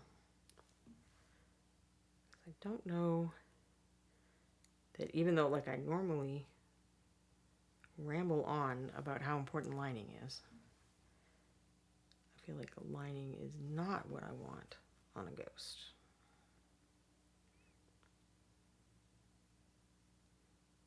I'm going to try and pull those little bits out of those crevices.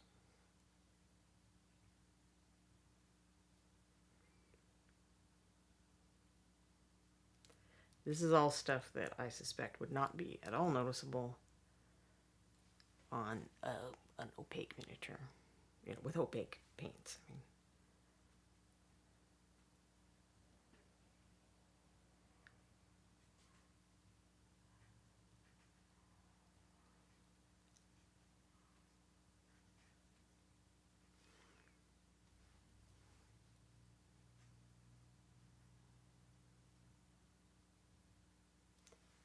definitely, I would advise going slowly with these translucent miniatures, because just like with something like glazing, it's you can always add more, but once acrylic paint is on there and dried, you can't easily take it off.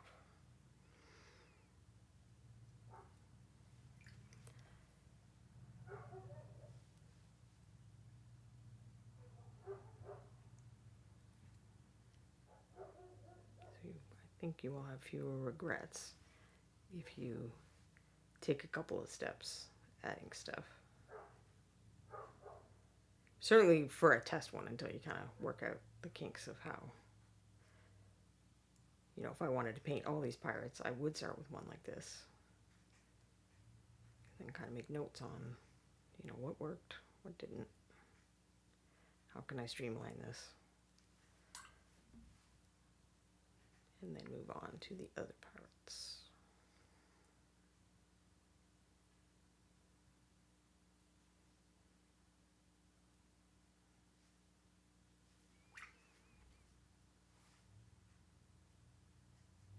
There's a little bubble or something in the plastic there that's making the paint gather in a weird way. Although I would say that some of what I am seeing is not as visible on the camera. Like if this looks,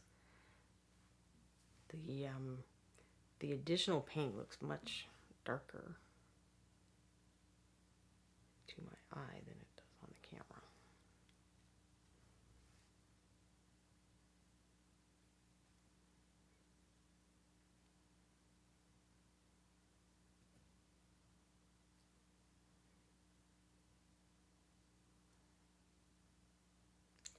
I wouldn't want to do this as a complete wash, because then you're going to be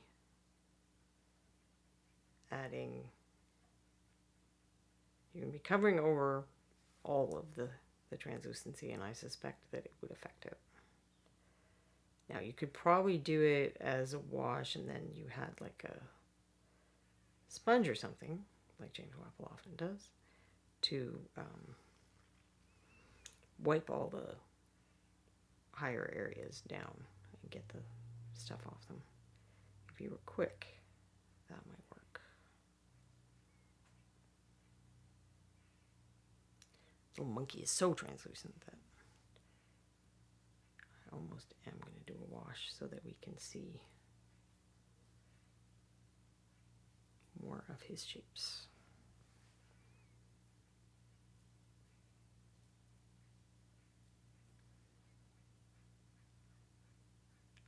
And I don't know. I don't know if I think this is working or not.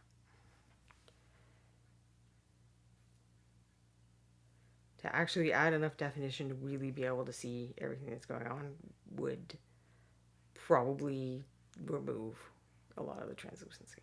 So I think this may be a situation where you kind of have to decide, is it cooler to have this like green or purple or whatever kind of glowy effect? Or is it more important to you to see all the details of the figure and whatnot? Now, the lighting them up is probably the ideal answer. The people who fit them out have, LEDs or whatever in the base. That is probably how you get the coolest look. Or a combination of paint and LED lights. I don't know if let me see if I have a little flashlight near my paint desk. We could kind of just try putting the light under one of the other ones. I used to keep one here because of OSL and checking the light. But I'm not sure if the last time we had a power outage, if I ended up grabbing it and moving it. Or it wasn't working. I think that's what actually happened. So I'm not sure. I do still have a light over here. Let me just check one more door. Oh, that's the light. Okay, hold on. I have an additional one more door.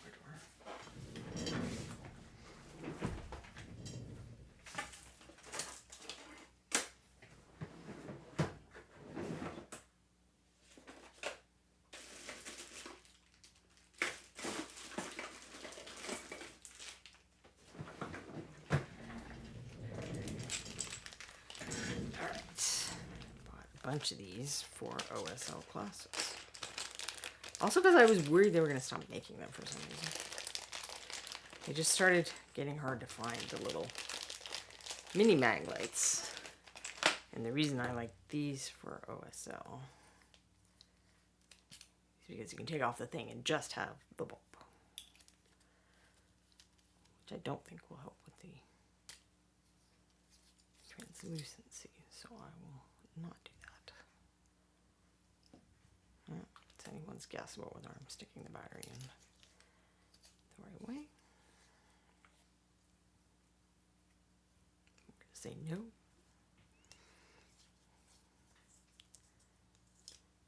Ghost Monkey is already a band. They even have a Facebook page and 5 tracks on Spotify. Yeah, I don't know if we have like officially reached the point where there are no new band members. There we go. All right, so I don't want to point this right at the camera. But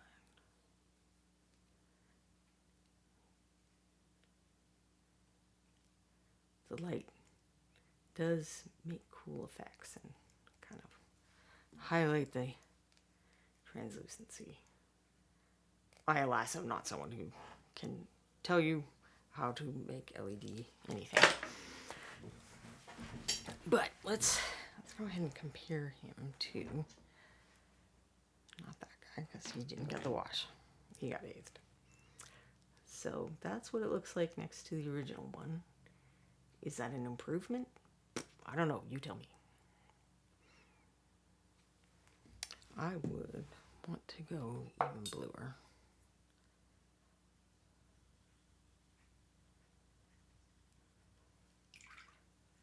Because that is who I am.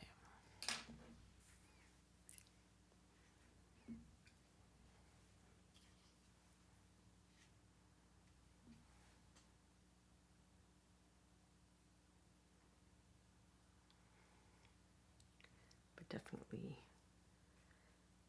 try to keep this confined to smaller sections.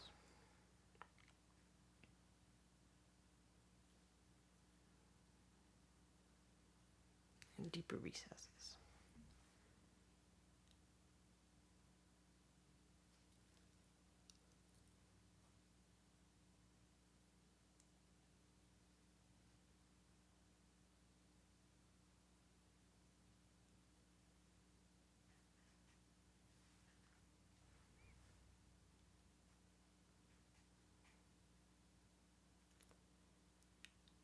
I wish I'd not changed my entire mix to the new darker one, but alas, here we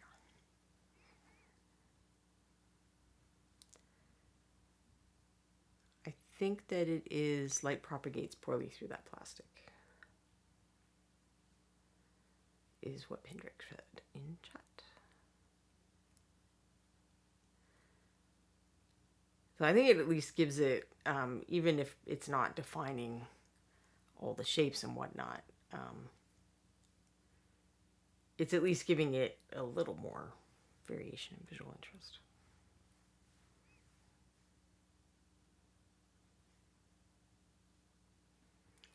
But, you know, it's reasonable that a ghost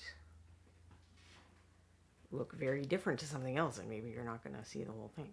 So for my campaign world, I would just say that ghosts look like this. But I'm okay doing stuff like that. And I know not everybody is.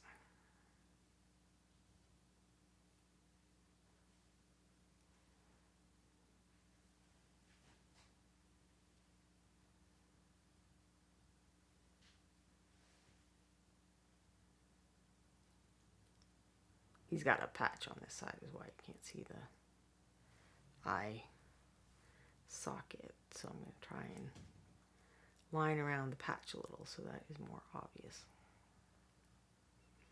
I'm going to say the camera does not love this translucent material either. I mean, not that it doesn't ever struggle on a regular miniature, but it is definitely struggling on this one.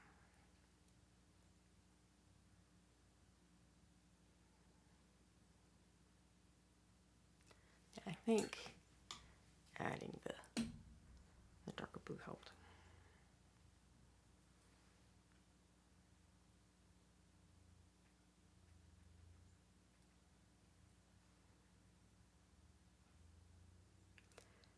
But I'm having a lot of trouble not having patchy looking areas. Those are not showing as much on the camera, I don't think, but like if you look under there, it's like there's little bubbles or texture in the plastic, and just like how a wash catches texture because it's just it's the only color on there in essence.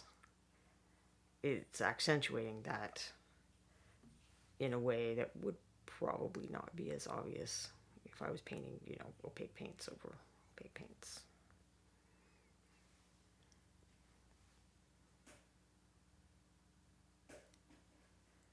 But to be fair, I'm looking at it with my little painting goggles on.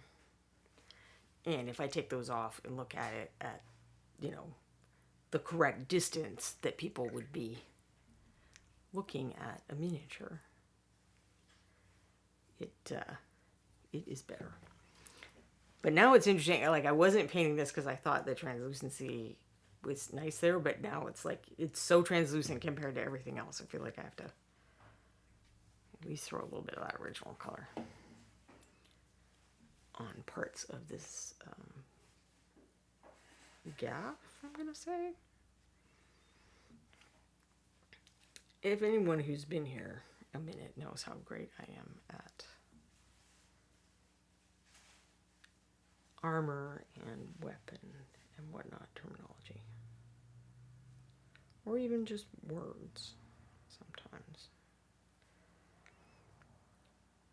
But I think I mentioned in passing earlier, I will probably tonight be putting up a blog post, which I have not done in quite some time, about painting Cadarg, the hobgoblin.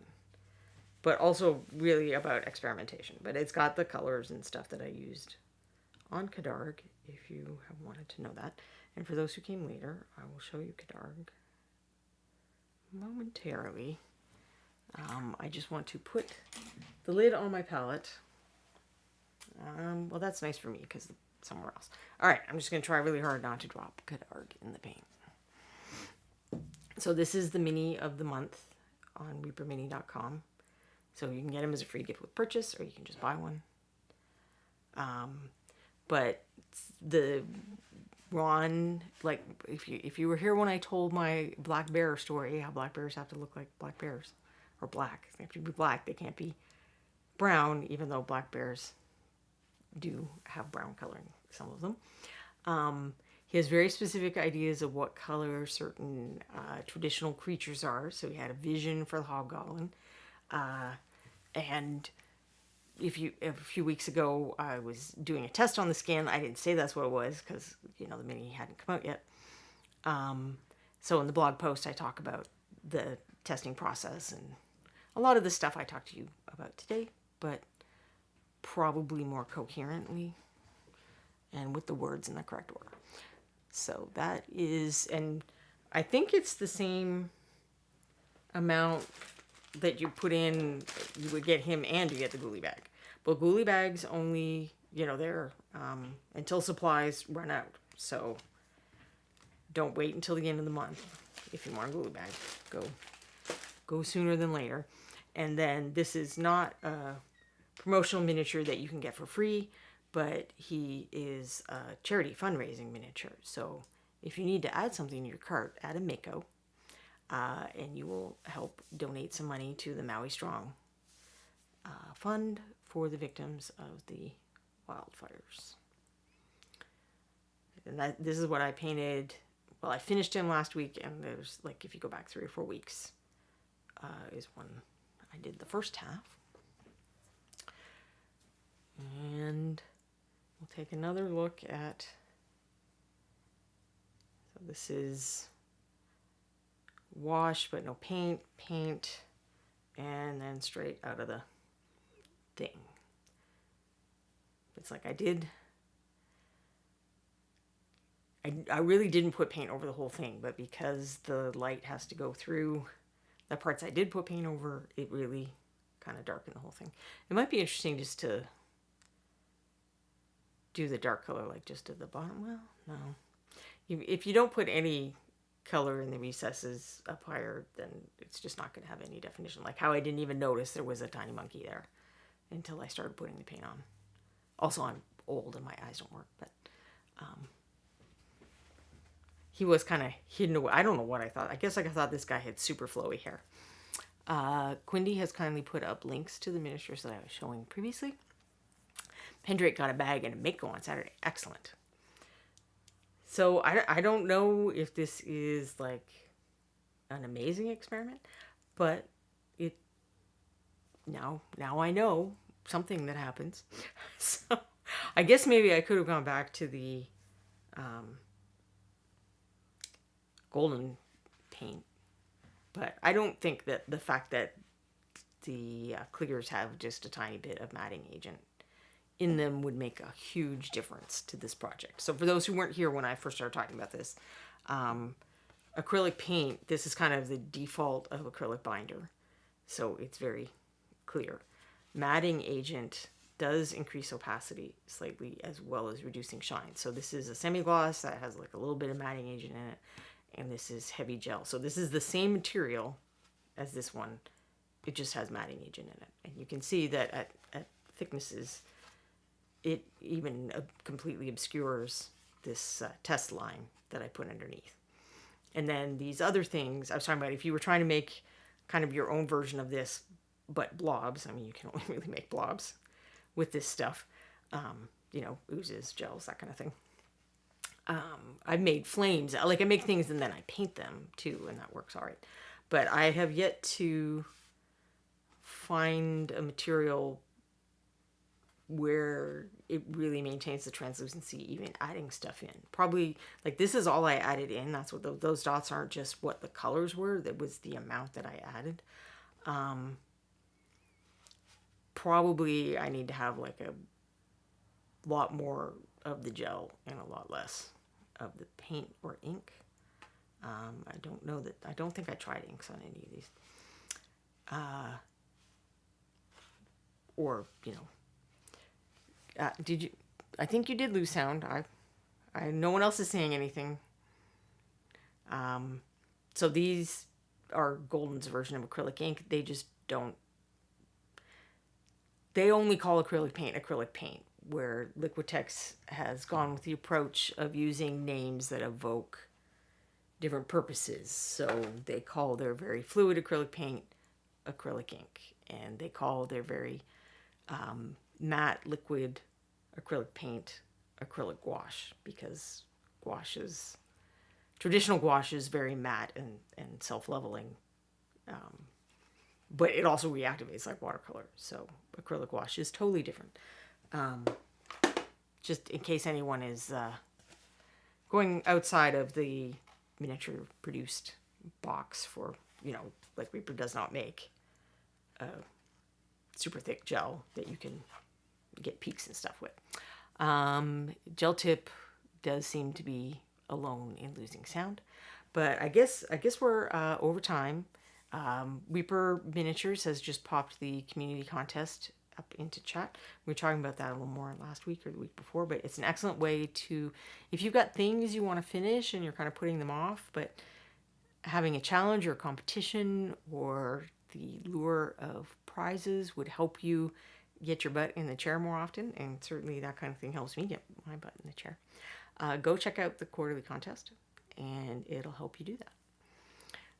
Hey, Russian Blue Art. Hello, and also kind of goodbye. We're about to ask our chat moderator, Quindy, to send us over to a different stream that will be fun to watch for hobby people like us. So this is what I was working on today. And next week will be the traditional monochromatic Halloween miniature that I can probably get done in one stream. Probably. Hopefully. So I'll see you then for monochromatic fun. We're going to do sepia tone this year. And so we're rating Sky Daddy.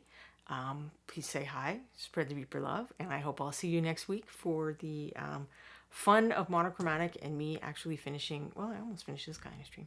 And I'll see you then. Bye, everybody.